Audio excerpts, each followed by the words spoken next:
ये शुरू करते हैं आपका। आज हम इकोनॉमिक्स का शुरू करने जा रहे हैं, एनसीईआरटी अर्थशास्त्र का। और इसमें जो है हम बैंकिंग का अध्याय 7 शुरू करेंगे, ठीक है। तो चलिए, जितने क्वेश्चन हैं बैंकिंग से सवाल बन सकते हैं वो सवाल हम खत्म करने की कोशिश करेंगे। चलिए, पहला क्वेश्चन आप यहाँ पे देख सकते हैं। पहला क्वेश्चन क्या है बैंकिंग से कि भारतीय औद्योगिक, ठीक है, औद्योगिक वित्त निगम किस रूप में कार्य करता है? ठीक है, मतलब industrial finance corporation of India किस रूप में कार्य करता है? आपसे अगर पूछे तो जवाब क्या दीजिएगा?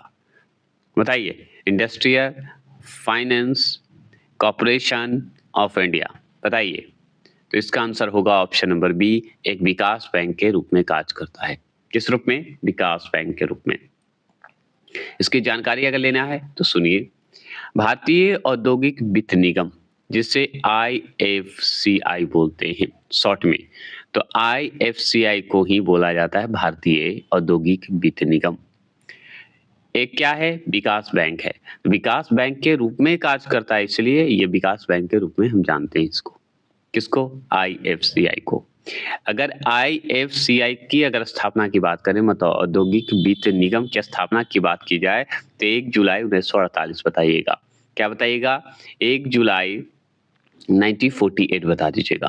और 1948 को भारतीय औद्योगिक वित्त निगम अधिनियम 1948 बता दीजिएगा। क्या बताइएगा? 1948 बता दीजिएगा, मतलब 1948 बता दीजिएगा। और इसी के अंतर्गत हुई थी। तो भारतीय औद्योगिक वित्त निगम अधिनियम 1948, जिसे आईएफसीआई बोलते हैं, ठीक है। आप इसे ये भी बोल सकते हैं आईएफसीआई 1948, ठीक है, के अंतर्गत हुई थी, ये हम जान गए। यह औद्योगिक क्षेत्र की दीर्घकालीन ऋण संबंधी आवश्यकताओं को या आवश्यकताओं की पूर्ति करता है। कौन करता है? IFCI CI. ये जो है दीर्घकालीन, मतलब बड़े स्तर पे जो ऋण लेते हैं उनसे संबंधित आवश्यकताओं की पूर्ति करता है। हो गया ना? चलिए, यह विकास बैंक के रूप में कार्य करता है। दूसरा प्रश्न की अगर हम बात करेंगे तो दूसरा प्रश्न सुनिए। निम्नलिखित में से कौन सी संस्था दीर्घकालीन औद्योगिक वित्तीयन से संबंधित या संबंध है? तो देखिए, वित्तीयन से संबंध है या वित्तीयन से संबंधित है, बताइएगा। तो ये हमारा, हम बहुत अच्छे से जानते हैं कि ये तीनों हमारा जो है संबंधित है दीर्घकालीन औद्योगिक वित्तीयन से। आईएफसी के बारे में तो पढ़ ही लिए थे, तो ये तो पक्का था। अब ये दोनों भी हमारा ऋण के रूप में कार्य करते हैं और काम करता है आईसीआईसीआई, आईडीबीआई, ये तीनों काम करते हैं, इसलिए उपरोक्त में से सभी सही होंगे, है ना। तो चलिए कैसे हम बताते हैं, तो जानने के लिए यहाँ पे सुनिए कि उपरोक्त या उपयुक्त तीनों संस्थाओं के द्वारा औद्योगिक क्षेत्रों को दीर्घकालीन एवं मध्यकालीन वित्तीय सहायता उपलब्ध कराई जाती है। मध्यम रूप से कहिए या बड़े स्तर के रूप में कहिए, उपलब्ध करवाया जाता है पैसा वित्तीय। आईएफआई, देखिए आईएफसीआई, ये तो हम पढ़े थे। यह पूर्णतः विकास वित्तीय संस्था है, जिसे विकास बैंक के रूप में कार्य करता है, जो कि हम ऊपर पढ़े हैं। डीएफआई, ठीक है, डीएफआई की तरह कार्य करता है। इसी का शॉर्ट है वित्तीय, मतलब विकास वित्तीय संस्थान, ठीक है ना, डेवलपमेंट, समझ गए।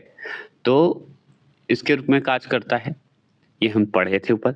जबकि दोनों आईडीबीआई और आईसीआईसीआई वित्तीय विकास संस्थान के साथ साथ समान बैंकिंग के भी जो हैं या बैंकिंग के भी कार्य करते हैं। तो किसके काम समान रूप से, जनरल रूप से भी काम करते हैं ये दोनों बैंक, आईडीबीआई और आईसीआईसीआई। लेकिन ए जो आप देख रहे हैं आईएफसीआई, ये जो है सिर्फ विकास वित्तीय संस्था के रूप में काम करता है।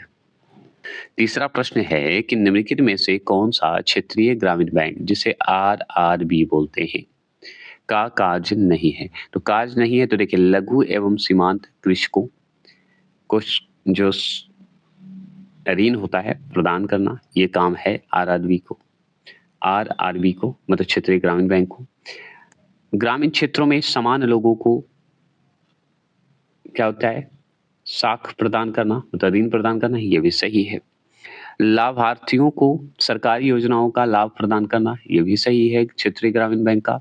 लेकिन ऑप्शन नंबर डी, भारतीय कृषि पुनर्वित्त निगम के कार्यों को करना, यही तो गलत है। ठीक है? ये नहीं है। तो ये ऑप्शन नंबर डी होगा। अब चलिए जानते हैं। क्षेत्रीय ग्रामीण बैंकों की स्थापना की बात करेंगे तो 26 सितंबर 1975 बता दीजिएगा। क्या बताइएगा? 26 सितंबर 1975 बता दीजिएगा। तो 26 सितंबर 1975 को ग्रामीण क्षेत्र के अभ्यर्थी आदत हो गया है। 1975 को ग्रामीण क्षेत्र के आर्थिक विकास के उद्देश्य से की गई थी। क्या की गई थी? ग्रामीण क्षेत्र के आर्थिक विकास के उद्देश्य से की गई थी।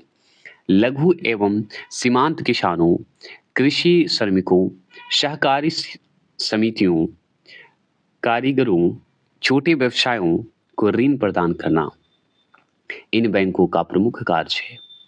समझ गए? ये सब ऋण प्रदान करते हैं।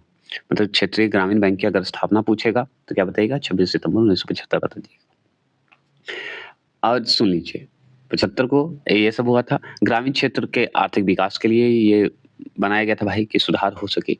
लघु एवं सीमांत किसानों के लिए ये ऋण प्रदान करेगा। कृषि श्रमिकों के लिए ऋण प्रदान करेगा। सहकारी समितियों के लिए, छोटे-छोटे व्यापारियों के लिए कहिए, कारीगरों के लिए भी देगा। छोटे व्यवसाय अगर करते हैं उनके लिए ऋण देगा। ये सब प्रदान करता है। चलिए, इसके अतिरिक्त ये बैंक जो है, हमारा जो क्षेत्रीय ग्रामीण बैंक जो है, बैंक सरकार की ओर से छात्रवृत्ति, वृद्धावस्था पेंशन, मनरेगा की मजदूरी आदि भी प्रदान करता है। मतलब इसका लाभ भी प्रदान करता है, लाभ प्रदान करता है। समझ गए? चलिए, चौथा प्रश्न क्या है सुनिए। चौथा प्रश्न है कि किसान क्रेडिट कार्ड योजना किस वर्ष लागू की गई? तो किसान क्रेडिट कार्ड जो योजना है वो बताइए किस वर्ष लागू की गई? तो हम बताएंगे 1998 से लेके 1999 तक, मतलब 1998 से लेके 1999 तक। ठीक है, ये क्लियर हो गए। अब चलिए इसके बारे में हम जानकारी लेते हैं। तो किसान क्रेडिट कार्ड, जिसे केसीसी बोलते हैं, योजना की शुरुआत अगस्त 1998 में की गई, मतलब 1998 में की गई। यह किसानों को व्यापारिक बैंकों, सहकारी बैंकों तथा क्षेत्रीय ग्रामीण बैंकों से ऋण लेने में सुविधा प्रदान करता है। तो किसान क्रेडिट कार्ड जो है, जिसे केसीसी बोलते हैं शॉर्ट में, इससे एक फायदा यह है कि आगे तो शुरुआत इसकी हुई थी अगस्त 1998 में, ठीक है, और 1999 में मान के चलिए 1998-99 में लागू हो गई थी। ठीक है, और इससे क्या है, ऋण लेने में फायदा होता है किसानों को। चलिए, या सहकारी बैंकों, व्यापारिक बैंकों, ये सबको ऋण लेने में आसानी होता है। इस योजना को आरवी गुप्ता समिति की अनुशंसा के आधार पर प्रारंभ की गई थी, मतलब शुरुआत की गई थी। तो आपसे पूछेगा किसान क्रेडिट कार्ड की जो शुरुआत है किसकी अनुशंसा पे हुई थी? हम बताएंगे आरवी गुप्ता समिति के अनुशंसा पे। क्लियर हो गए? चलिए आगे बढ़िए। अगर आपसे 5वें प्रश्न की सवाल करें तो 5वां प्रश्न सुनिएगा। राष्ट्रीय कृषि और ग्रामीण विकास बैंक, जिसे नबार्ड बोलते हैं, क्या बोलते हैं? नबार्ड बोलते हैं। नबार्ड को ही बोला जाता है राष्ट्रीय कृषि और ग्रामीण विकास बैंक, दोनों एक साथ होते हैं इसलिए नबार्ड हो गए। कि स्थापना किस पंचवर्षीय योजना में की गई थी? बहुत अच्छा सवाल है। जो छठी पंचवर्षीय योजना में। तो आपसे ये भी होगा कि छठी पंचवर्षीय योजना में क्या आया था? नबार्ड बैंक आया था, मतलब नबार्ड आया था। ठीक है, इसकी स्थापना हुई थी। किसकी स्थापना? नबार्ड की। किस पंचवर्षीय योजना? तो छठी। राष्ट्रीय कृषि और ग्रामीण विकास बैंक, जिसे हम नबार्ड बोलते हैं, की स्थापना छठी पंचवर्षीय योजना में जो है शिव रामन समिति के अनुशंसा पर 12 जुलाई 1982 को, कब? 12 जुलाई 1982 को की गई थी। आगे तो छठी पंचवर्षीय योजना याद रखिएगा समयकाल कि 1980 से लेकर 85। अगर इसको पढ़े हैं, मेरा अगर योजना पढ़े होंगे आर्थिक योजना, तो उसमें आपका क्लियर है पंचवर्षीय योजना, है ना। तो याद रखिएगा छठी पंचवर्षीय योजना 80 से 85 चला था। उसी में शिव रमन कहिए या रमन कहिए, शिवरमन समिति की अनुशंसा पर 12 जुलाई 1982 को की गई थी। किसकी स्थापना की गई? नाबार्ड की स्थापना की गई। इसका मुख्यालय अगर पूछे नाबार्ड का तो मुंबई बता दीजिएगा। यह क्षेत्रीय ग्रामीण बैंकों तथा सहकारी बैंकों का क्या है? नियमन एवं वित्तीयन करता है, मतलब ऋण देता है, टैक्स करता है, पैसा देता है, ये कहिएगा। ठीक है, चलिए आगे बात करेंगे छठे प्रश्न की। छठा प्रश्न है, वर्तमान में भारत में सार्वजनिक क्षेत्र की बैंकों की संख्या कितनी है? तो वर्तमान में भारत में सार्वजनिक क्षेत्र की बैंकों की संख्या कितनी है? तो 12 है। कितनी है? 12 है। 12 है ना? कमेंट बॉक्स में जरूर करिएगा। तो चलिए हम जानते हैं इसके बारे में। तो 1 अप्रैल 1920 के आंकड़ों के अनुसार भारत में सार्वजनिक क्षेत्र के कुल 12 बैंक हैं। कितने हैं बैंक? 12 बैंक हैं। 1 अप्रैल 2020 की बात हो रही है, 2020। याद रखिएगा, सार्वजनिक क्षेत्र के बैंकों में जो है 50% या अधिक से अधिक हिस्सेदारी सरकार का होती है।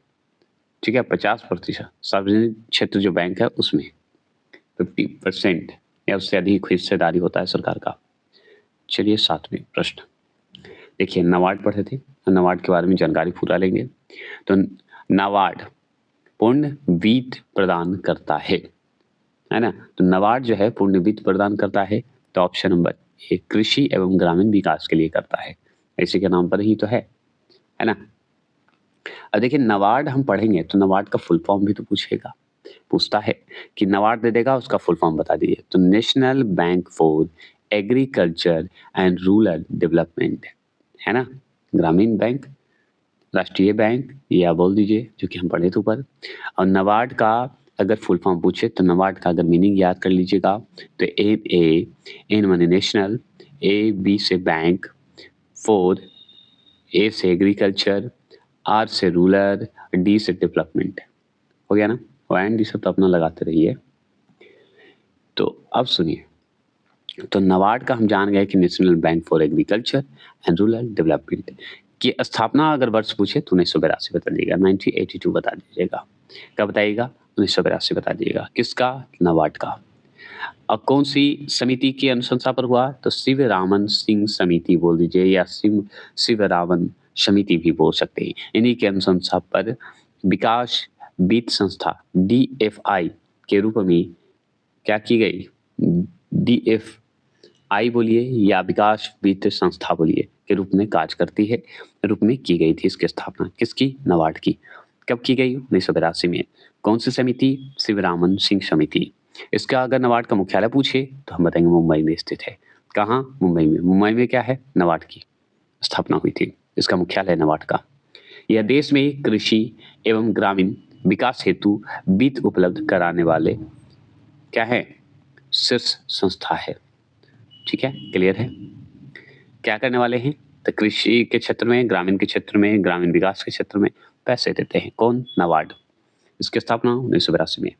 कौन सी समिति? शिवरामन सिंह समिति। नाबार्ड का मुख्यालय मुंबई। क्या हुआ? बोलिएगा नहीं। अगर हम बात करेंगे 8वें प्रश्न की, तो बैंकों को अपने नगद, ठीक है, क्या? नगद शेष और कुल परिसंपत्ति के मध्य एक निश्चित अनुपात सुरक्षित रखना पड़ता है। इसे क्या कहते हैं? तो इसे ऑप्शन नंबर बी सांविधिक, ठीक है, तरलता अनुपात कहते हैं, SLR कहते हैं। ठीक है, SLR कहते हैं। अब सुनिए, बैंकों द्वारा अपने नगद शेष और कुल परिसंपत्तियों के मध्य जो है रखे गए निश्चित अनुपात को सांविधिक तरलता अनुपात कहते हैं। ठीक है, क्या कहते हैं? सांविधिक तरलता अनुपात कहते हैं। सांविधिक तरलता अनुपात जिसे RBI और मात्रात्मक शाखा नियंत्रण उपाय है, मतलब मात्रात्मक शाखा नियंत्रण उपाय है। सांविधिक तरलता अनुपात कहिए, रेशियो कहिए, स्वर्ण तथा रिजर्व बैंक द्वारा अनुमोदित प्रतिभूतियों के रूप में रखा जाता है। जैसे मान लीजिए सोना हो गया, अपना जो भी गहने हैं, जेवर हैं, उसे आप ऋण के रूप में रख सकते हैं, रिजर्व बैंक को जमा कर सकते हैं। इस तरह का ये बताया गया है। 9वां प्रश्न। 9वां प्रश्न क्या है सुनिए। वाणिज्य बैंकों में गैर क्या है निष्पादनकारी परिसंपत्तियों जिसे एनपीए का अर्थ है, तो क्या है ऑप्शन नंबर सी ऋण जिन पर ब्याज तथा मुख्य रकम की वसूली नहीं होती है। ये क्लियर हो गए। और सुनिए, भारतीय रिजर्व बैंक के अनुसार वाणिज्य बैंकों द्वारा दिया गया वह ऋण जिसकी मुख्य रकम जो होता है तथा उस पर देय ब्याज जो कि 90 दिनों तक वसूल नहीं हो पाता है, तो उसे गैर निष्पादनकारी परिसंपत्तियों मतलब नॉन परफॉर्मिंग असेट्स कहिए एनपीए में शामिल कर लिया जाता है। किसमें? एनपीए में शामिल कर लिया जाता है। कृषि ऋण के संबंध में एनपीए 90 दिनों के स्थान पर फसली मौसम कॉपरिंग सीजन के आधार पर तय किया जाता है। ठीक है, तय किया जाता है, कोई दिक्कत नहीं होना चाहिए। चलिए 10वें प्रश्न की बात करते हैं। 10वां प्रश्न क्या है सुनिए। राज्य भविष्य निधि के अंतर्गत सरकार जो मुद्रा प्राप्त करती है उसे जमा किया जाता है, तो वो है ऑप्शन नंबर डी सार्वजनिक लेखा निधि से या सार्वजनिक लेखा निधि में। तो भारत के संविधान के केंद्र सरकार तथा राज्य सरकार के लिए निम्नलिखित 3 प्रकार की निधियों की व्यवस्था की गई है। पहला राज्यों की संचित निधि, राज्यों की आकस्मिक निधि, राज्यों की लोक लेखा निधि। ठीक है, ये सब बांटा गया है। और दूसरा कि राज्य भविष्य निधि के अंतर्गत शामिल राशियों राज्य की लोक लेखा निधि में जमा की जाती है। इससे ज्यादा पढ़ने की आवश्यकता नहीं है, तो इम्पोर्टेंट चलिए बता देते हैं। इसमें याद रखना होगा कि निधि जो है 3 रूप में व्यवस्थित की गई है। केंद्र और राज्य की बात हो रही है। राज्य के लिए जो किया गया है तो 3 रूप में, राज्य के संचित निधि के रूप में, राज्यों के आकस्मिक निधि के रूप में और राज्यों के लोक लेखा निधि के रूप में काज की गई है। और ये राज्य भविष्य निधि के अंतर्गत शामिल की गई है। समझ गए? कोई दिक्कत नहीं ना। ये जमा जो है लोक लेखा निधि में जमा की जाती है। समझ गए होंगे। 11वां प्रश्न की बात करेंगे तो 11वां प्रश्न है कृषि एवं ग्रामीण विकास क्रियाओं की सभी प्रकार की शाखा आवश्यकताओं की पूर्ति करने वाली एकमात्र संस्था है, तो वो है ऑप्शन नंबर बी नाबार्ड। कौन है? नाबार्ड। जो कि हम नाबार्ड का फुल फॉर्म कमेंट बॉक्स में कर सकते हैं, तो करिए, बहुत इजी है। तो 12 जुलाई 1982 को क्या है 12 जुलाई 1982 को जो है स्थापित किया गया था। क्या? नाबार्ड की स्थापना हुई थी, जिससे हम राष्ट्रीय कृषि एवं या राष्ट्रीय कृषि तथा ग्रामीण विकास बैंक जिसे नाबार्ड कहते हैं, तो इसकी स्थापना 12 जुलाई 1982 को कह दीजिएगा। कृषि एवं ग्रामीण विकास से संबंधित गतिविधियों की शाख आपूर्ति हेतु सर्वोच्च संस्था है। कौन? नाबार्ड। सही बात है। यह एक क्या है बताइए? सांविधिक संस्था है। 12 प्रश्न क्या है सुनिए। ब्याज की वह दर जिस पर भारतीय रिजर्व बैंक मतलब वाणिज्यिक बैंकों को अल्प अवधि ऋण देता है कहलाती है। क्या कहलाती है? रेपो दर कहलाता है। क्या कहलाता है? रेपो दर। अब रेपो दर कहलाता है तो सुनिए, ब्याज की वह दर जिस पर आरबीआई वाणिज्य बैंकों को अल्प अवधि ऋण देता है, रेपो दर जो है वही कहलाएगा। समझ गए? तो ब्याज की वह दर जिस पर आरबीआई वाणिज्य बैंकों को अल्प अवधि ऋण देता है, कुछ समय के लिए देता है, उसी को कहते हैं रेपो दर। अब यहाँ पर देखिए, जब वाणिज्य बैंक आरबीआई में अपना अतिरिक्त कोष जमा करते हैं, मतलब कोष मतलब पैसा वैसा कुछ भी जमा करते हैं, तो उस कोष पर जिस दर से बैंकों को ब्याज मिलता है वह क्या होता है? क्या बोलते हैं? रिवर्स रेपो दर, मतलब रिवर्स रेपो रेट कहलाती है, रेपो रेट कहते हैं। यह मुद्रास्फीति को नियंत्रित करने की प्रमुख साधन है। कौन? रेपो दर। समझ गए? चलिए, क्लियर। 13वां प्रश्न क्या है? सिडबी जिसे SIDBI की स्थापना की गई है, तो ऑप्शन नंबर बी, लघु उद्योग को वित्त प्रदान करने हेतु। लघु उद्योग को वित्त प्रदान करने हेतु। अब सुनिए, भारतीय लघु उद्योग विकास बैंक, जिसे SIDBI बोलते हैं, की स्थापना 2 अप्रैल 1990 को की गई थी। कब की गई थी? तो 2 अप्रैल 1990 को। किसको? भारतीय लघु उद्योग विकास बैंक को, जिसे SIDBI बोलते हैं। यह देश में लघु उद्योग के उन्नयन, बोलिएगा, लघु उद्योग के उन्नयन कहिए, वित्त व्यवस्था कहिए एवं विकास के लिए जो प्रमुख वित्तीय संस्था है उसके लिए कहिए। ये जो आपका SIDBI है, इसके माध्यम से क्या होता है कि मुद्रा योजना के संचालन के लिए धन उपलब्ध कराया जाता है। बस इतना ही जान लीजिए। इसके स्थापना समय याद रखिएगा, SIDBI का, तो 2 अप्रैल 1990। चलिए 14 प्रश्न की बात करते हैं। 14 प्रश्न है कि भारत सरकार ने देश के 14 बैंकों का राष्ट्रीयकरण किस वर्ष किया था? बताइएगा। 14 बैंकों का बता सकते हैं? तो ऑप्शन नंबर ए, जुलाई 1969 में किया था। ठीक है, समझ गए? जुलाई 1969 में किया था, ये जरूर ध्यान रखिएगा। अगर बात करते हैं तो वित्तीय समावेशन, किसकी बात करेंगे? वित्तीय समावेशन की बात करेंगे। तो वित्तीय समावेशन के लक्ष्यों को प्राप्त करने हेतु भारत सरकार द्वारा 19 जुलाई 1969 को देश के 14 बड़े व्यावसायिक बैंकों का राष्ट्रीयकरण किया गया, है ना।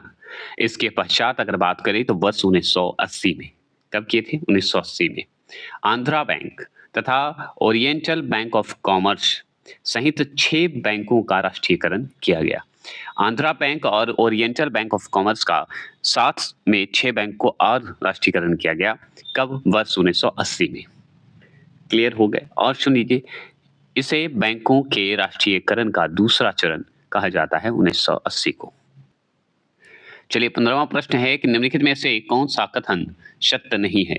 कौन सा कथन सत्य नहीं? तो ऑप्शन नंबर डी, RBI की स्थापना वर्ष 1949 जो है सत्य नहीं है।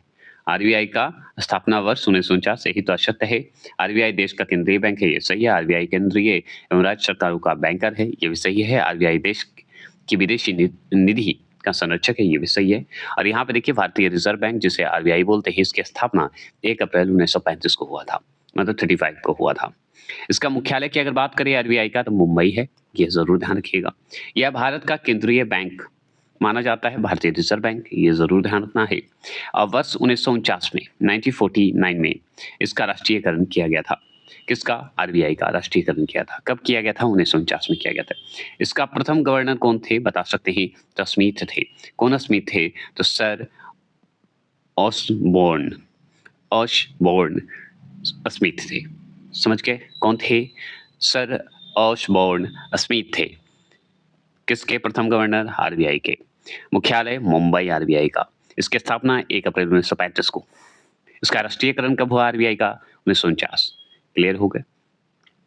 16वां प्रश्न की बात करते हैं। तो भारत में भारतीयों द्वारा 1881 में स्थापित समिति देयता का प्रथम बैंक था। क्या था? देयता का प्रथम बैंक था। Option number B, Awadh commercial bank.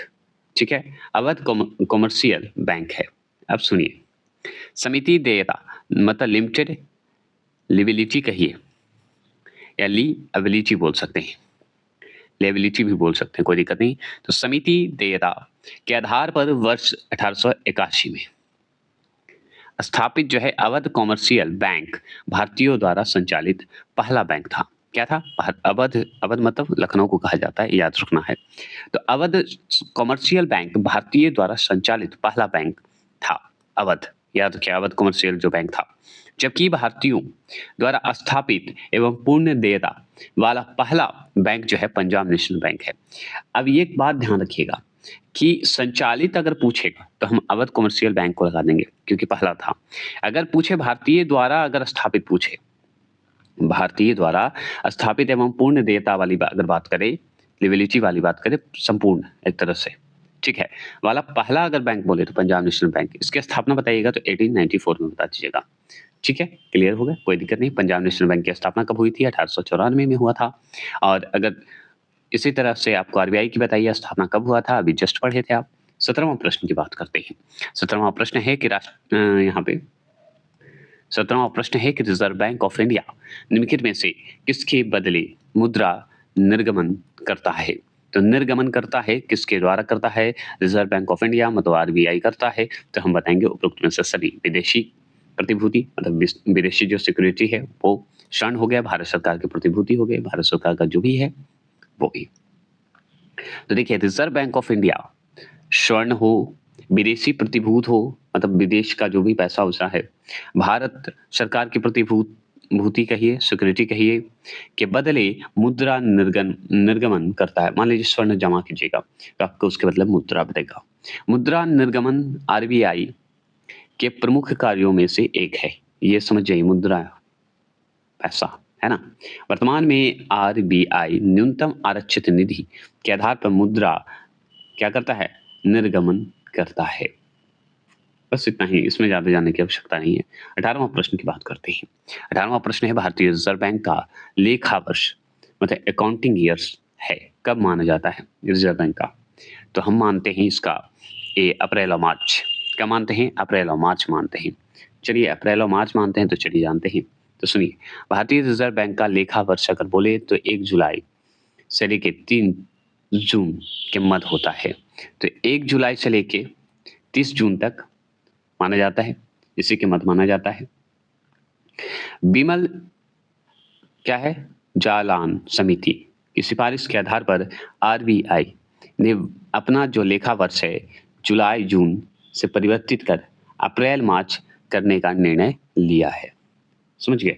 तो एक बात जान लीजिए कि जून जुलाई पहले था क्योंकि उससे परिवर्तित कर अप्रैल मार्च करने का निर्णय लिया है। ये ध्यान रखिए कौन सी समिति के तहत?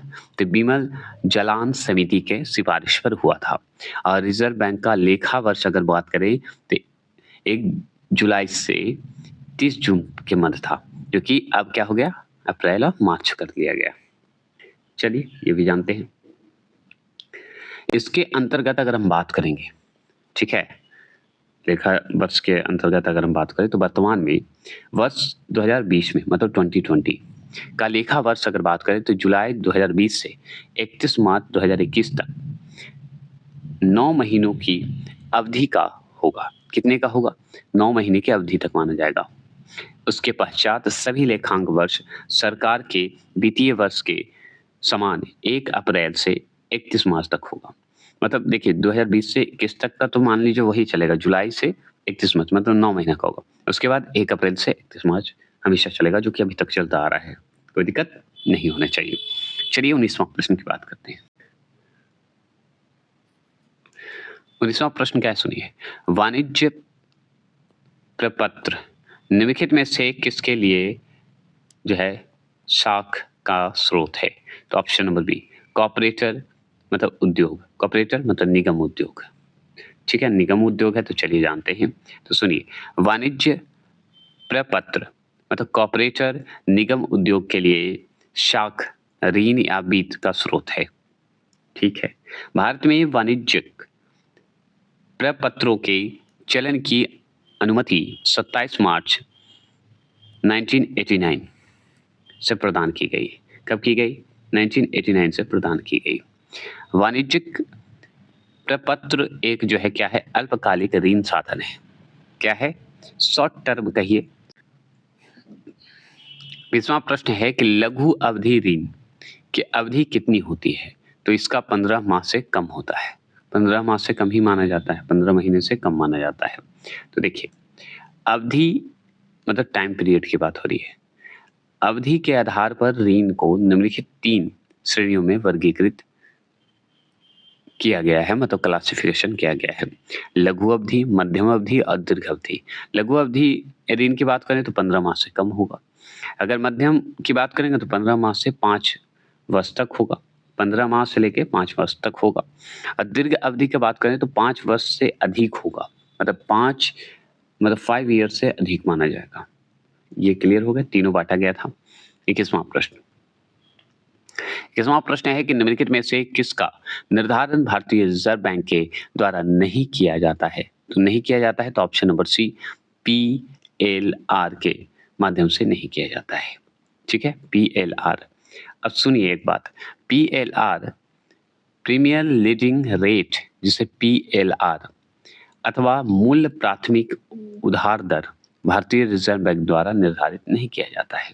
तो पीएलआर किसके द्वारा निर्धारित नहीं किया जाता है? तो रिजर्व बैंक द्वारा नहीं किया जाता है। मूल उधार दर उसी को बोला जाता है।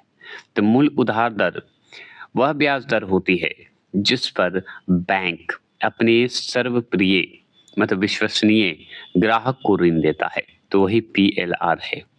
समझ गए? यह बैंकों द्वारा निर्धारित की जाती है। तो बैंकों द्वारा ये निर्धारित की जाती है कि कौन हमारे विश्वसनीय है, उन्हें दें।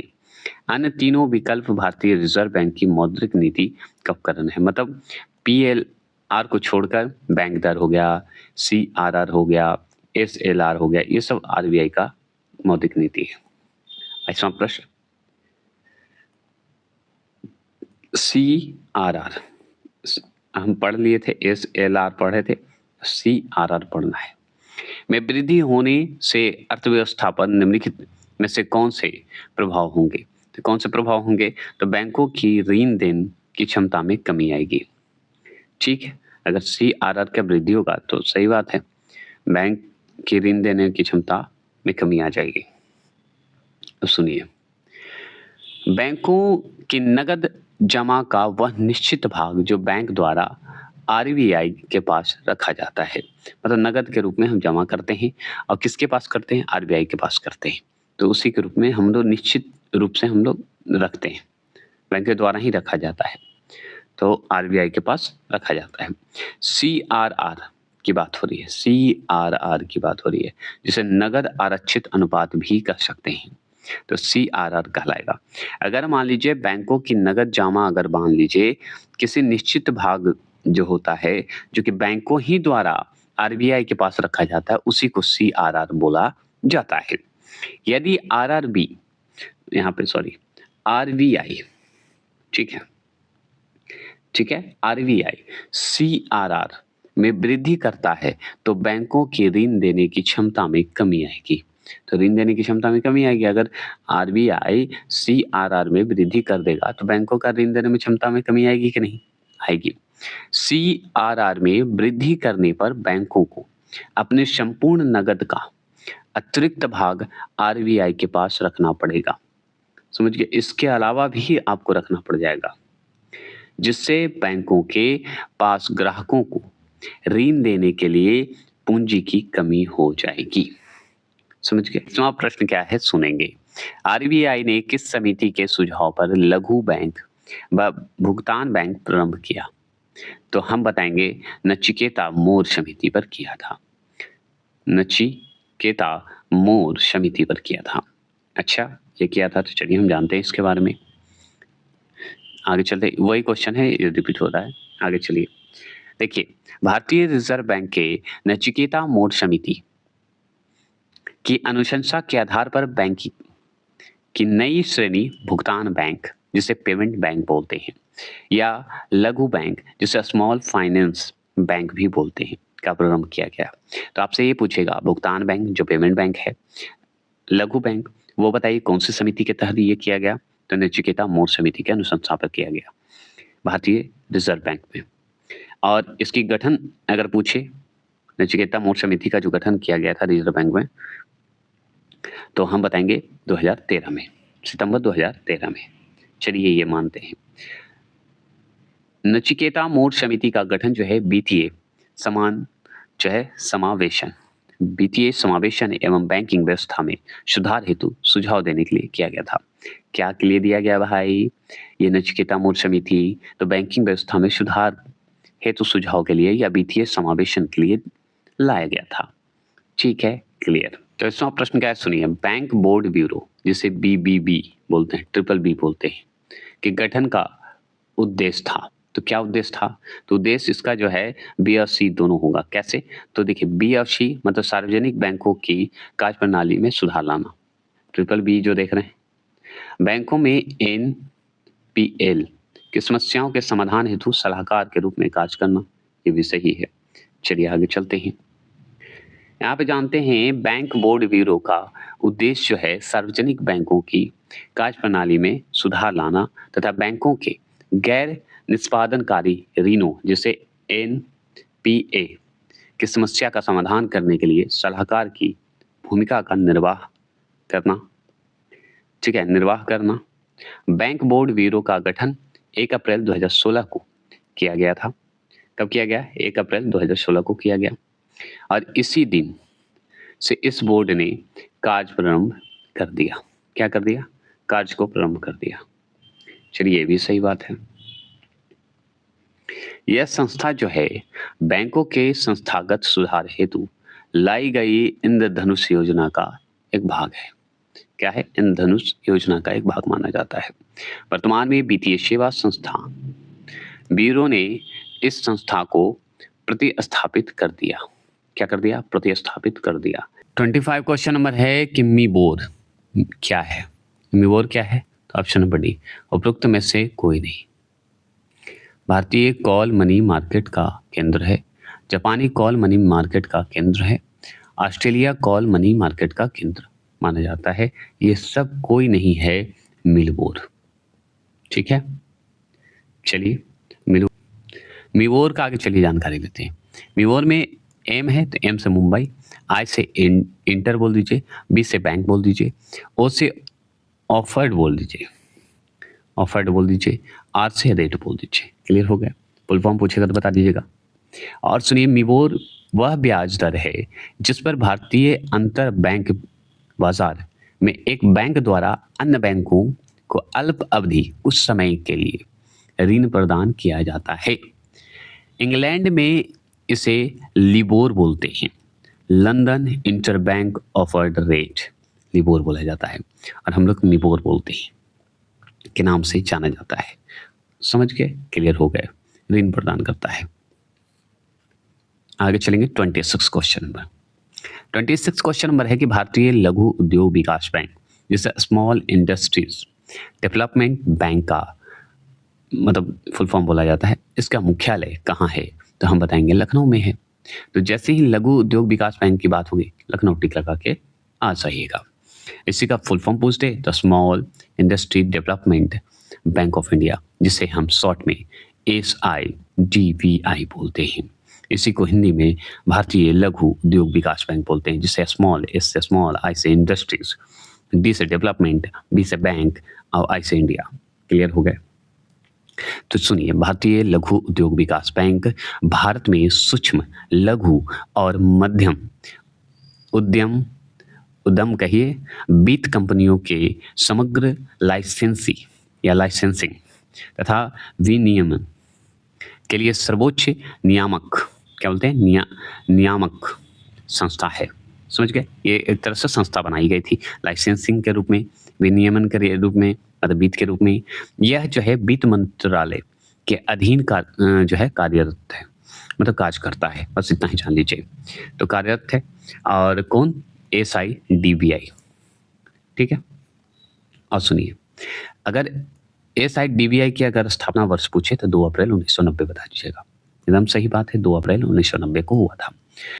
DVI बोलते हैं का पूर्ण स्वामित्व वाली सहायक कंपनी के रूप में की गई थी। कौन? SIDBI को। समझ गए? और इसी का मुख्यालय अगर पूछेगा तो लखनऊ कहाँ? उत्तर प्रदेश में स्थापित है। बस इतना जान लीजिए। तो मुख्यालय तो बहुत बार पढ़ चुके हैं। अब रेपो रेट के बारे में बहुत बार पढ़े हैं। तो 27 क्वेश्चन है रेपो रेट। विचारणीय होता है। रेपो रेट पे विचार करने की बात तो है। क्या है भाई? तो ऑप्शन नंबर ए है, मौद्रिक नीति के अंतर्गत आता है रेपो रेट। अब रेपो रेट है तो चलिए हम जानते हैं। और रेपो रेट मतलब एक तरह से सरकारी सिक्योरिटी के रूप में काम करता है। समझ जाइए, सरकारी प्रतिभूतियों के रूप में, समझ गए, सुरक्षा के रूप में कहिए। तो बैंक अपनी नियमित आवश्यकताओं के लिए जिस दर पर देश के केंद्रीय बैंकों से सरकारी प्रतिभूतियों, मतलब गवर्नमेंट सिक्योरिटी की बात हो रही है, के बदले अल्पकालिक ऋण प्राप्त करते हैं, उसे ही रेपो दर कहते हैं। सही बात है।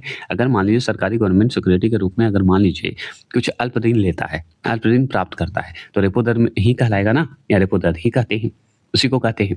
और भारतीय रिजर्व बैंक की मौद्रिक नीति के अंतर्गत एक रेपो दर महत्वपूर्ण उपकरण है। तो रेपो दर जो है ना, एक महत्वपूर्ण भूमिका निभाता है, उपकरण माना गया है एक तरह से मौद्रिक नीति के अंतर्गत। और मौद्रिक नीति के अंतर्गत प्रयुक्त होने वाली अन्य उपकरण जैसे कि अस्थायी जमा सुविधा दर, सीमांत अस्थायी सुविधा, ठीक है, रिवर्स रेपो दर, बैंकिंग दर, ओपन मार्केट ऑपरेशन, चल निधि समायोजन सुविधा आदि का भी इसी मौद्रिक नीति के अंतर्गत प्रयुक्त किया जाता है। क्लियर हो गया, कोई दिक्कत नहीं। तो आपसे ये सब ऑप्शन मिलेगा तो हम लगा दीजिएगा मौद्रिक नीति, है ना। और रेपो दर तो समझ गए कि अल्पकालिक ऋण लेने के लिए किया जाता है, समझ गए, गवर्नमेंट सिक्योरिटी के लिए हम लेते हैं ये सब। 28 क्वेश्चन नंबर, निम्न में से कौन से बॉन्ड द्वारा भारतीय संस्थान विदेशी बाजारों से विदेशी मुद्रा के बजाय, ठीक है, बजाय रुपये में पैसा जुटा सकते हैं? तो हम बोलेंगे ऑप्शन नंबर बी, मसाला बॉन्ड। क्या बोलेंगे? मसाला बॉन्ड, ठीक है, कोई दिक्कत नहीं, मसाला बॉन्ड। तो सुनिए, अंतर्राष्ट्रीय वित्त निगम जिसे IFC बोलते हैं द्वारा वर्ष 2014 में भारत में मसाला बॉन्ड जारी किए गए थे। तो आपसे पूछेगा मसाला बॉन्ड कब जारी किए गए भाई? वर्ष 2014 में। कहाँ? भारत में। और ये किसके द्वारा? तो IFC के द्वारा, मतलब अंतर्राष्ट्रीय बोले, हाँ, अंतर्राष्ट्रीय वित्त निगम के द्वारा। मसाला बॉन्ड जो है भारतीय संस्थाओं द्वारा जो है भारत से बाहर जारी किए गए। कहाँ किए गए? भारत से बाहर, इंडिया से बाहर किए गए। क्या मसाला बॉन्ड? रुपये मूल्य वर्ग के बॉन्ड हैं। ये जो है रुपये मूल्य वर्ग के बॉन्ड माने जाते हैं। ये बॉन्ड जो है एक प्रकार के ऋण साधन है, जो भी है ऋण साधन के लिए है, हम तो ये मान गए। दूसरा और चलिए जानते हैं, जो विदेशी निवेशों से स्थानीय मुद्रा में पूंजी जुटाने में मदद करता है। क्या होता है? विदेशी निवेश जो होता है उससे पूंजी, मतलब स्थानीय मुद्रा से पूंजी जुटाने का माध्यम बताया गया है, मदद करता है, हेल्प करता है। इन बॉन्ड्स को जो है सरकारी व निजी दोनों संस्थाओं या दोनों संस्थाएं जारी कर सकती है। 29 क्वेश्चन नंबर है कि परिमाणात्मक शाखा नियंत्रण की विधि निम्नलिखित में से कौन सी नहीं है? कौन सी नहीं है? तो शाखा की क्या है? राशनिंग, यही तो नहीं है, राशनिंग ही नहीं है। क्यों नहीं है? बैंक दर है, परिवर्तनशील कोष है ना, अनुपात जो है, खुला बाजार परिचालन है, ये सब है। तो सुनिए, केंद्रीय बैंक द्वारा शाखा नियंत्रण की अलग अलग विधियों को अपनाया जाता है। इन्हें दो भागों में विभाजित किया गया है। पहला परिमाणात्मक विधियां, गुणात्मक विधियां, दो भाग में। तो परिमाणात्मक विधियां की अगर बात करें तो बैंक दर, खुले बाजार का परिचालन, नगद आरक्षित अनुपात, सांविधिक तरलता अनुपात, रेपो दर, रिवर्स रेपो दर और सीमांत अस्थायी सुविधा दर इसी के अंतर्गत आएगा। अब गुणात्मक की बात करेंगे हम लोग, तो सुनिए, गुणात्मक विधियों की बात करें तो चुने हुए शाख नियंत्रण, शाख की राशिंग बोलिएगा, नैतिक दबाव के कारण, विज्ञापन विधि के द्वारा, प्रत्येक कार्यवाही द्वारा और सीमांत आवश्यकता या उपभोक्ता ऋण विनियमन के कारण। अभी ऐसे जो हैं इसे याद तो करना पड़ेगा, लेकिन सुन लीजिए, अगर परिणाम की बात होगी, परिमाण की बात होगी, परिमाण जहां होगा वहां बैंक जरूर होगा, तो बैंक दर तो होगा। अब जहां परिमाण होगा तभी तो बैंक खुलने का सारांश होगा, तो खुले बाजार का परिचालन होगा, विश्वास होगा तभी। और जहां अगर परिमाणात्मक विधि होगा, परिमाण दिखेगा, वहां पे नगद आरक्षित अनुपात भी तो मिलेगा। अगर वहां पे परिमाण होगा तो संवैधानिक भी तो होंगे, मतलब सांविधिक तरल अनुपात भी तो मिलेगा आपको। जहां परिमाण होगा या परिमाण, ऐसे याद रखिएगा, परिमात्मक जैसे परिमाणात्मक बोलते हैं तो परिमाण हमेशा याद रखेंगे। जहां पे परिमाण होगा वहां रेपो दर भी मिलेगा, रिवर्स रेपो दर भी रिटर्न होगा जब विश्वास होगा तो, जहां पे तो तब सीमांत अस्थायी सुविधा दर भी मिलेगा जहां पे। ये तो हम मान गए। अब गुणात्मक विधि में हम कैसे याद रखें? जिसमें गुण होगा। तो गुण किसमें होगा? जिसमें शाखा में कंट्रोल करने की शक्ति होगी, शाखा का राशनिंग होगी, राशि मतलब पैसे वाली बात हो रही, शाखा का वो विधि नियम बना होगा, गुण होगा उसमें, नैतिक दबाव होगा, तभी हो सकता है। गुणात्मक विधि में तो नैतिक दबाव होना आवश्यक है। विज्ञापन विधि होगा, इसी के माध्यम से होगा, गुणात्मक विधि होगा तभी तो वैज्ञानिक जो है विज्ञापन करिएगा। प्रत्यक्ष कार्यवाही कब होगा? जब गुण इनमें होगा, डायरेक्ट कर पाएंगे। जिनमें गुण होगा, सीमांत आवश्यकता की होगी, याद रखना है। और उपभोक्ता ऋण विनियमन करेंगे कब? जब हम गुणात्मक विधि उनमें देखेंगे, गुण देखेंगे। याद हुआ? याद करने के लिए मैंने ये सब शब्द को जोड़ा। तो आप बोलिएगा नहीं अगर इस 4 ऑप्शन में देखा तो, है ना। चलिए, तीसरा प्रश्न क्या है सुनिए। 30वां प्रश्न है, वित्तीय क्षेत्र के मूल्यांकन समिति की सह-अध्यक्षता किसके द्वारा की जाती है? तो सह-अध्यक्षता किसके द्वारा की जाती है? Option number B, reserve bank के डिप्टी गवर्नर और भारत सरकार के वित्त सचिव द्वारा। क्लियर हो गया? कोई दिक्कत नहीं ना? अब सुनिए। वित्तीय क्षेत्र के मूल्यांकन समिति की सह-अध्यक्षता रिज़र्व बैंक के डिप्टी गवर्नर और भारत सरकार के वित्त सचिव द्वारा की जाती है। कोई दिक्कत नहीं होनी चाहिए। चलिए 31वां प्रश्न क्या है सुनिए। सार्वजनिक क्षेत्र के बैंकों के अध्यक्षों का चयन कौन करता है? तो कौन करेगा बताइए? तो ये करेगा ऑप्शन नंबर ए, वित्तीय सेवा संस्था ब्यूरो ने करेगा। कौन करेगा? संस्थान ब्यूरो करेगा। अब ब्यूरो करेगा तो चलिए हम जानते हैं। सुनिए, वित्तीय सेवा संस्थान ब्यूरो, ठीक है, वित्तीय सेवा विभाग के तहत स्थापित एक सरकारी निकाय है। क्या है? सरकारी निकाय है। बोर्ड को राज्य संचालित वित्तीय सेवा संस्थाओं के पूर्णकालिक निदेशकों और गैर कारिक अध्यक्ष की नियुक्ति के लिए सिफारिश करने का काम सौंपा जाएगा। समझ गए? इसके अगर स्थापना की बात करें तो बैंक बोर्ड ब्यूरो की स्थान पर किया गया है। ठीक है, तो बैंक बोर्ड ब्यूरो के द्वारा ही स्थापित किया गया है। किसका? वित्तीय सेवा संस्था ब्यूरो का। क्लियर हो गए? कोई दिक्कत नहीं, इसमें ज़्यादा सवाल नहीं बनता। 32 क्वेश्चन नंबर की अगर हम बात करेंगे, यहाँ पे 32 क्वेश्चन नंबर सुनिए। 32 क्वेश्चन नंबर है कि भारतीय रुपये की गिरावट रोकने के लिए निम्नलिखित में से कौन सा एक भारतीय रिजर्व बैंक द्वारा किए जाने वाला सर्वाधिक संभावित उपाय नहीं है? तो वो है ऑप्शन नंबर डी, एक प्रसरणशील मौद्रिक नीति का अनुसरण करना। यही जो है नहीं है। अब नहीं है तो चलिए जान लीजिए, तो सुन लीजिए। यहाँ पे लिखा है कि भारतीय रिजर्व बैंक द्वारा प्रसरणशील मौद्रिक नीति से ब्याज दर में कमी आएगी। क्या आएगी? ब्याज दर में कमी आएगी, जिससे अर्थव्यवस्था में मौद्रिक की या मुद्रा की आपूर्ति बढ़ेगी। मुद्रा की आपूर्ति बढ़ जाएगी। समझ गए? फलस्वरूप अगर बात करें तो मुद्रा का मूल्य घटेगा। मुद्रा का मूल्य क्या होगा? घट जाएगा।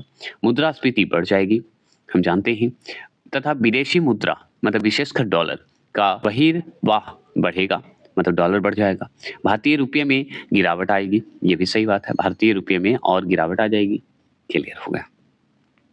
चलिए 33वां प्रश्न की बात करेंगे। तो खुले बाजार की कार्यवाही समाहित होती है, तो किसमें समाहित होती है? तो ऑप्शन नंबर बी, शाखा नियंत्रण के परिमाणात्मक विधियों में होता है, जो कि हम देखे थे। उसमें कौन कौन आएगा, पढ़े थे भी। और सुनिए यहाँ पे, तो खुले बाजार की क्रियाओं मतलब परिचालन कहिए, ऑपरेशन कहिए, का अर्थ है बैंकों की शाखा नियंत्रण मतलब कंट्रोल हेतु केंद्रीय बैंक द्वारा स्वीकृति मतलब प्रतिभूतियों का क्रय विक्रय, सिक्योरिटी का क्रय विक्रय। ठीक है, जब बैंकों की शाखा अत्यधिक बढ़ जाती है, बैंकों की शाखा जब अत्यधिक बढ़ जाएगी और मुद्रा बाजार में मुद्रा की अधिकता होती है, तो केंद्रीय बैंक ऋण पत्रों तथा प्रतिभूतियों मतलब सिक्योरिटी का विक्रय प्रारंभ कर देता है, बेचना प्रारंभ कर देता है। इसी तरह बैंकों की शाखा अत्यधिक कम होने पर केंद्रीय बैंक इन प्रपत्रों को क्या करता है? क्रय करना प्रारंभ कर देता है, फिर खरीदना शुरू कर देता है और जोड़ना शुरू कर देता है, इसलिए कम बैंक हो रहे हैं। यह रिजर्व बैंक की परिमाणात्मक शाखा नियंत्रण का महत्वपूर्ण उपकरण है। समझ गए? क्या है? परिमाणात्मक शाखा नियंत्रण का महत्वपूर्ण उपकरण माना जाता है। 34 क्वेश्चन नंबर क्या है सुनिए। छाया बैंकिंग क्या है? तो छाया बैंकिंग क्या है? तो ऑप्शन नंबर बी है, गैर बैंकिंग वित्तीय संस्थाओं द्वारा वित्तीय तथा अन्य गतिविधियों को संपन्न करना। समझ गए? अब संपन्न करना है तो चलिए हम जानते हैं। तो सुनिए, गैर बैंकिंग वित्तीय कंपनियों द्वारा वित्तीय तथा अन्य गतिविधियों को संपन्न कराना छाया या शैडो बैंकिंग कहलाता है। वही शैडो बैंकिंग कहलाएगा। इस शब्द का सर्वप्रथम प्रयोग वर्ष 2007 में पॉल क्या है मैकुले द्वारा किया गया था। क्या किया गया था? पॉल मैकुले द्वारा किया गया था। सभी NBFCs भारतीय रिजर्व बैंक जिसे RBI द्वारा नियंत्रित नहीं होते हैं, जैसे म्यूचुअल फंड तथा बीमा कंपनियों पर क्रमशः जो है सेबी और क्या कहते हैं, IRDAI को नियंत्रण होता है। ठीक है, नियंत्रण होता है। क्लियर हो गया? ये सब पढ़ा हुआ है इसलिए हम ज़्यादा ध्यान नहीं दे रहे हैं। यहाँ पे तो समझ गए ना, पॉल मैकुले द्वारा किया गया था। कब किया था? 2007 में सर्वप्रथम किया गया था। और सबसे बड़ी बात कि NBFCS जो है भारतीय रिजर्व बैंक, जिसे RBI द्वारा नियंत्रित नहीं होता है। कौन? FCS, ठीक है? जैसे कि म्यूचुअल फंड हो गया, बीमा कंपनी हो गए, ये सब जो है आपको RBI द्वारा नियंत्रित नहीं होता। सेबी और IRDAI के द्वारा ही नियंत्रित किया जाता है म्यूचुअल फंड और बीमा कंपनियों को। ये ज़रूर ध्यान रखिएगा। अगर आपसे पूछे 35वां प्रश्न है, बेसल 3। बेसल 3 निम्नलिखित में से किस एक से संबंधित है? बेसल 3, तो हम बताएंगे ऑप्शन नंबर डी, किसी बैंक की पूंजी की पर्याप्त के मापन के लिए अंतर्राष्ट्रीय मानकों से की जाती है। देखिए, वर्ष 1974 की बात हो रही है। कब हो रही है? 1974 की। 1974 में क्या हुआ? स्विट्जरलैंड में बेसल शहर है। बेसल शहर में स्थित बैंक ऑफ इंटरनेशनल सेटलमेंट है, जिसे BIS बोलते हैं, द्वारा क्या हुआ है? अंतर्राष्ट्रीय स्तर पर बैंकों के प्रबंधन हुए हैं तथा पर्यवेक्षण निधियों में एकरूपता लाने के लिए कुछ प्रतिमान बनाए गए जिसका विश्व की बैंकिंग व्यवस्था में पालन किया जाता है। तो विश्व में, वर्ल्ड में बैंकिंग का व्यवस्था में पालन किया जाता है। इन प्रतिमानों को ही बेसल मानक कहते हैं। बेसल मानक कहते हैं। अब तक बेसल 1, बेसल 2, बेसल 3 नाम से बैंकिंग सुधारों की श्रृंखला जो है तैयार की गई है, मतलब 3 रूप में तैयार की गई है। 36 भारत में विदेशी विनिमय संचय का रखरखाव किसके द्वारा किया जाता है? तो हम बताएंगे भारतीय रिजर्व बैंक द्वारा किया जाता है। रिजर्व बैंक ऑफ इंडिया, जिसे RBI बोलते हैं, भारत का केंद्रीय बैंक है। इसकी स्थापना की बात करें, रिजर्व बैंक ऑफ इंडिया अधिनियम 1934 की बात करेंगे, 1934 की बात करेंगे। इसी के अंतर्गत वर्ष 1935 में RBI की स्थापना हुई थी। 1 जनवरी 1949 को रिजर्व बैंक का राष्ट्रीयकरण किया गया था। कब किया गया था? 1 जनवरी 1949 को। इसका मुख्यालय पूछे RBI का, तब बता देंगे, मुंबई में था। इतना ही चीज हम जानते हैं। आगे बात करें, सरकार के बैंकिंग दर के रूप में भारतीय रिजर्व बैंक के कार्य क्या हैं? नोटों का निर्गमन करना, सरकारी बैंकर के रूप में कार्य करना, बैंकों के बैंक के रूप में कार्य करना RBI के काम है, विदेशी विनिमय का नियंत्रण करना, कंट्रोल करना, शाख नियंत्रण करना, आंकड़ों का संकलन करना और प्रकाशन करने का काम भी हमारा RBI का है। ये हो गए क्लियर। तो चलिए नेक्स्ट टॉपिक आते हैं, हम इकोनॉमिक्स का ही आएंगे और नेक्स्ट टॉपिक आएंगे, जल्द आएंगे। तो चलिए मिलते हैं फिर। जय हिंद, जय भारत। साइंस का अपलोड हो चुका है, जो नहीं देखें देख लीजिएगा, प्लेलिस्ट बना हुआ है।